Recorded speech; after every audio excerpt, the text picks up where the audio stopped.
વાત કરીએ કચ્છની, કચ્છના માંડવી ગામે ડાયાબિટીસથી પીડાતા બાળક કુલદીપની સારવારની પ્રશાસને આખરે બાહેધરી આપી છે। 13 વર્ષથી ટાઈપ 1 ડાયાબિટીસથી પીડાઈ રહેલા કુલદીપની ખબર સંદેશ ન્યૂઝે પ્રસારિત કરી અને ખબરની અસર રૂપ જિલ્લા કલેક્ટરે કુલદીપની મુલાકાત લઈ તેની સારવારની કાર્યવાહી કરાવી છે।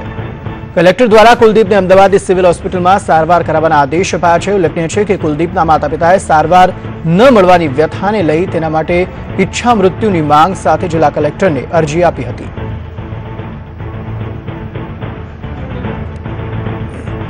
ડાયાબિટીસથી પીડિત બાળકની સારવારનો મામલો જોઈ રહ્યો છે। સંદેશ ન્યૂઝના અહેવાલની અસર જોવા મળી, જેમાં પીડિત બાળકની વ્યથા આખરે પ્રશાસન સુધી પહોંચી અને બાળકના ઇલાજની વ્યથા કરાવી આપવા તંત્રએ દાવો કર્યો છે। પીડિત બાળક અને પરિવાર સાથે જિલ્લા કલેક્ટરે મુલાકાત કરી છે। બાળકને ઇલાજ માટે અમદાવાદ સિવિલમાં દાખલ કરવા ખાતરી અપાઈ છે।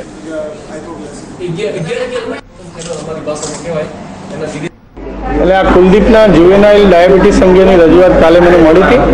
એટલે આજે 11 વાગે મેં સિવિલ સર્જન અને જીકે જનરલ હોસ્પિટલના સુપ્રિન્ટેન્ડન્ટને બોલાવ્યા હતા।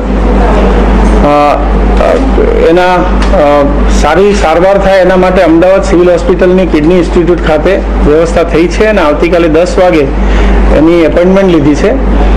ડૉક્ટર ત્રિવેદી સાહેબના હસ્તક એમની સારવાર થશે।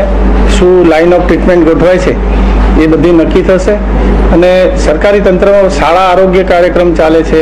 બીપીએલ ફેમિલી માટે મા અમૃતમ યોજના છે અને આ બધામાં એ લોકોને ટ્રીટમેન્ટ મળી જ શકે છે અને મારી દ્રષ્ટિએ કુલદીપના આવતીકાલથી સારી સરકારી ટ્રીટમેન્ટ મળવાની શરૂ થઈ જશે।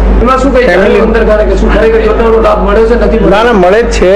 પ્રોબ્લેમ એ છે કે આની ટ્રીટમેન્ટ જ એવી છે કે એને કન્ટિન્યુઅસ ટ્રીટમેન્ટ લેવી પડે, આખી જિંદગી લેવી પડશે। જ્યુવેનાઇલ એને જન્મથી જ આ રોગ છે, જેમ થેલેસેમિયા હોય છે એવો ડાયાબિટીસ, જે ટાઈપ 1 ડાયાબિટીસ છે એવો ડાયાબિટીસ છે, પણ એની ટ્રીટમેન્ટની વ્યવસ્થા ગોઠવી જશે, એમાં કોઈ શંકા નહીં।